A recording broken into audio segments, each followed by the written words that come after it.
In the heart of a cozy, well-lit kitchen, Michelle, a 35-year-old part-time worker and devoted housewife, was sharing a peaceful meal with her family. The clatter of cutlery echoed gently, and the dining room was filled with a warm atmosphere subtly scented with the flavor of homemade food. Suddenly, James, her 38-year-old husband, who worked at a major electronics manufacturer, slumped to the floor in a heap. Oh my goodness. We need to call an ambulance. Michelle cried out, her voice quivering with panic as she turned to her daughter, Jessica, who was seated across the table. Michelle's eyes widened with worry, reflecting the flickering light of the dining room. No, Mom, there's no need for that. Jessica replied coolly, still staring icy-eyed at her father. Her words hung heavily in the air, laden with unspoken tensions and secrets yet to be revealed. Michelle, still in shock, could hardly process what was happening. As she struggled to make sense of the situation, Jessica began to unveil a shocking truth that would forever change the situation of their seemingly happy family. Michelle, reflecting on her life, realized that she had built what she believed to be a blissful family. She respected James as a colleague and loved him deeply as her husband. Their marriage, now 15 years strong, was once a source of immense joy and pride for her. James, respected and admired at work, seemed like the perfect partner and father.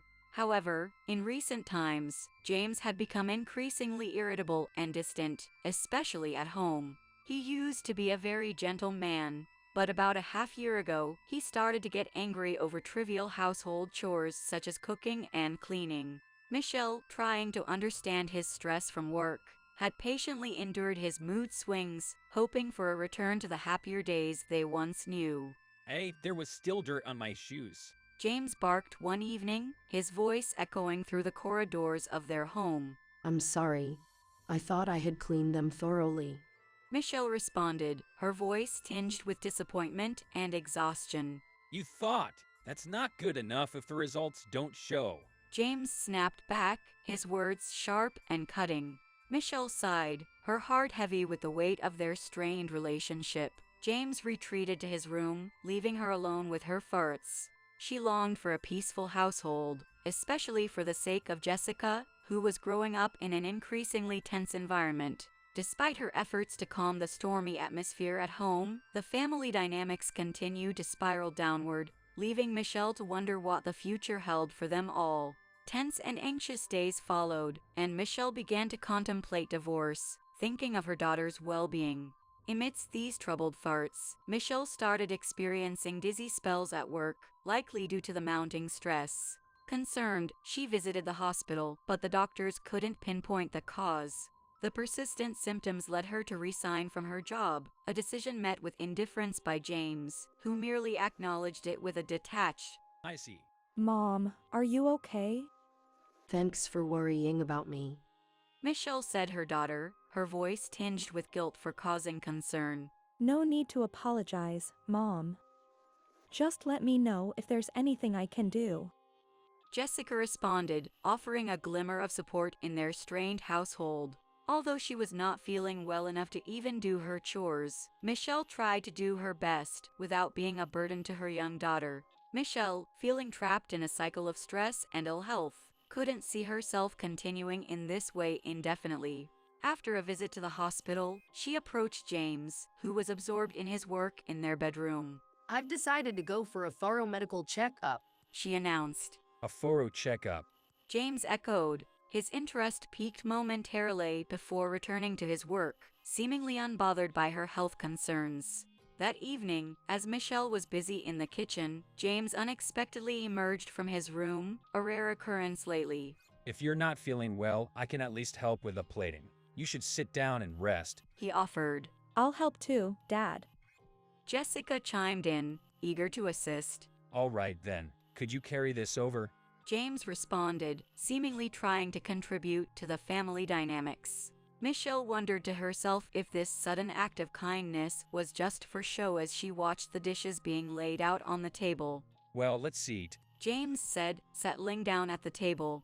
It was at that moment, as Jessica was bringing over a cup of soup, that it accidentally tipped over, spilling hot soup onto James's leg. Ouch. He exclaimed. Oh, we need to cool it down. Michelle urged, leading him to the bathroom where she carefully poured water over his trousers. After about 15 minutes of cooling, they checked and were relieved to find that it was just a minor redness without any serious burns. James, after changing his clothes, returned to the dining room. Sorry, Dad. Jessica said, looking remorseful. It's okay, as long as it wasn't on purpose. Just be more careful next time. James replied, surprisingly calm. Relieved that James didn't lash out at Jessica, the family began their meal.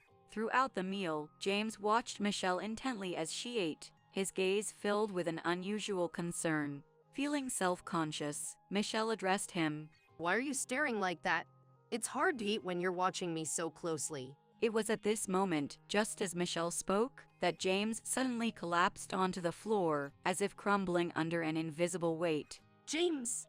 She exclaimed, rushing to his side. He was breathing but unresponsive to her calls. Michelle quickly checked to ensure he wasn't choking on any food, and then carefully positioned his body to its side. Turning to Jessica, she said urgently, This is serious. We need to call an ambulance. No, Mom, we don't need to call. Jessica replied coldly, surprising Michelle. What do you mean? Michelle asked, bewildered. Jessica began to explain. This afternoon, while you were at the hospital, Dad was on the phone with someone. I came home early from school, as it was only a half day today. As Dad said he was working from home, I entered quietly not to interrupt him. Unaware of Jessica's presence, James had the call on speaker, inadvertently revealing a conversation he believed was private. Jessica revealed that she quickly realized the woman on the phone had a suspiciously close relationship with her father. It's better if I just show you. She said, pulling out her smartphone and playing a recording. The voices of James and the unknown woman filled the room, their conversation chilling to the bone. Is your wife at the hospital again today? The woman's voice inquired. Yeah, she's been looking pretty weak and unsteady lately. James responded. So, you think you'll be able to divorce her soon? Maybe. It might be time to bring up that conversation. I never imagined things would go this smoothly. The woman remarked. It's all thanks to your idea. If she gets sick, the divorce can be filed under her fault. You told me that. It's hard to take care of a sick person. She'll have no choice but to agree to the divorce. But what exactly did you do? It was a bit of a hassle, but I managed to get some drug and have been mixing it into her food. She's been getting weaker just as I planned. I'll add a bit more to her meal tonight. That's scary. But it means we can get married, right? Right? I'm too busy with work to take care of her. If I say that, she'll have to agree to the divorce. Hearing the entire keiling, which Jessica had recorded on her phone, left Michelle in utter shock, unable to form words. As Michelle grappled with the shocking revelations, Jessica gently stroked her back in an attempt to offer some solace. That's why I switched your meals with Dad's. What happened to him is his own doing, so it's okay to leave him. Jessica said, casting a glance at her fallen father. However, Michelle, realizing the potential legal consequences for her daughter if James were to die, decided to call an ambulance despite the circumstances. At the hospital, after undergoing stomach lavage, James woke up the next morning, looking bewildered and pale. You came to your senses, didn't you? James stared at them, trying to piece together the events. Can you talk? Michelle probed gently. James nodded weakly in response.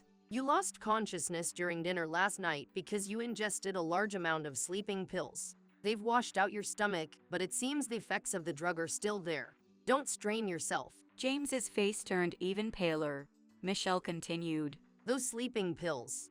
They were the ones you got prescribed from the hospital about half a month ago, right? We found a bag with the pills and lots of empty plastic films in your office. James stumbled over his words, unable to provide an explanation. Michelle pressed on. Furthermore, I've read the exchanges between you and your lover, Amanda, on your tablet. What? That's illegal. It's important to remember that I didn't illegally access it since it's your tablet. Michelle interjected. She decided to explain all the information she had gathered from his conversation history with the other woman, making sure James understood the full extent of his actions and their consequences. James and Amanda had met at a business function and had been in a relationship for about a year. As he considered remarrying Amanda, James viewed Michelle and their daughter as obstacles. He tried to get Michelle to divorce him by incessantly criticizing and yelling at his wife in the hopes that if she did, there would be no alimony. So you've been creating a situation where our marriage seemed beyond repair. But I never brought up divorce, no matter how cold our relationship became. Michelle stated. When you couldn't wait any longer, Amanda suggested that you should ask for a divorce on the grounds of your wife's illness. Is that correct? She continued. That's... James hesitated. Did you even bother to check the facts properly? An illness is grounds for divorce only if it's a severe, incurable mental disorder, like schizophrenia or Alzheimer's disease. And there are other conditions too. One is whether the illness has been long-term and whether you have been dedicated to treatment and caregiving. You've done neither. What was your plan? I didn't know that. Amanda didn't tell me. James stammered. You didn't know. It's pitiful. A simple online search would have revealed this information. Michelle said, her voice tinged with disappointment and disbelief. As Michelle spoke, James trembled, his plan unraveling before his eyes, revealing his ignorance and the deception he had fallen for. Indeed, I've been unwell lately, but that alone wouldn't have been enough for you to gain an advantage in a divorce. Michelle stated, her voice firm. Moreover, for a divorce request, it's crucial to consider whether the party filing has shown sincerity and whether the other party holds enough responsibility to warrant it. Do you think someone engaging in an affair can claim sincerity? She questioned. Hey, don't talk about such things in front of Jessica. James protested, turning towards their daughter. It's Dad who's making Mom talk about this in front of me. Jessica retorted, leaving James speechless. I'm sorry, Jessica, but we need to continue this discussion. Michelle said, then turned her attention back to James. So, you decided to mix sleeping pills into my food to make me appear as the guilty party in our marriage. Last night, when I mentioned getting a thorough checkup, you planned to give me more pills and then file for divorce, right? Claiming that our marriage was already over and that you were too busy with work to care for me. There's no proof that I've been drugging you. James exclaimed defensively. The proof that Dad was trying to drug Mom is recorded right here. Jessica interjected, showing her father the smartphone. She played the recorded conversation between James and his mistress, where they discussed their scheme. James, still unable to move properly, made a futile attempt to snatch the smartphone from Jessica, but ended up collapsing awkwardly onto the floor. Michelle, with a mix of sorrow and resolve, said, It's regrettable to say this now, but if you had just asked for a divorce normally, I probably would have agreed. Your recent behavior was unbearable, and I was considering it for Jessica's sake. She continued. Of course, had I not known about your affair, I might have accepted a fair share of our savings. But there was no need for such extreme measures. What are you saying? James exclaimed from the floor. Even if I had known about your infidelity, living with someone who doesn't value our family is not something I want. I wouldn't want to expose Jessica to parents fighting over infidelity or money. I wasn't after a huge alimony. Michelle clarified. At her words, James yelled. But it was pointless if I couldn't keep Jessica with me after getting rid of you. What do you mean? Michelle asked, astonished. Amanda doesn't want children of her own. James confessed. Jessica is the only one who carries my blood, so I needed to make sure I had custody of her. That's disgusting. Jessica muttered, looking at her father as if he were something vile. Michelle pondered if James seriously believed their daughter would accept his mistress. The man she once respected was nowhere to be found. He had become a person who merely echoed others' words, incapable of independent thought or understanding the gravity of his actions.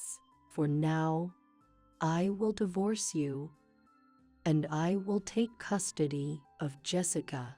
Michelle declared firmly. A part-time worker like you can possibly take care of a child. James protested weakly from the floor. Do you still not understand? You've been drugging me repeatedly. Considering the amount of medication you gave me last night, someone smaller like me could have lost one's life.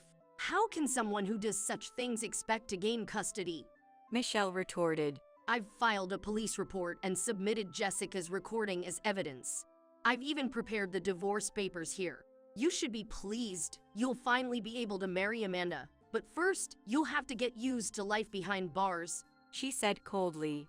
Taking her daughter's hand, Michelle left the hospital room. After his discharge, James was taken into custody by the police. His company fired him, and his parents, who lived far away, disowned him.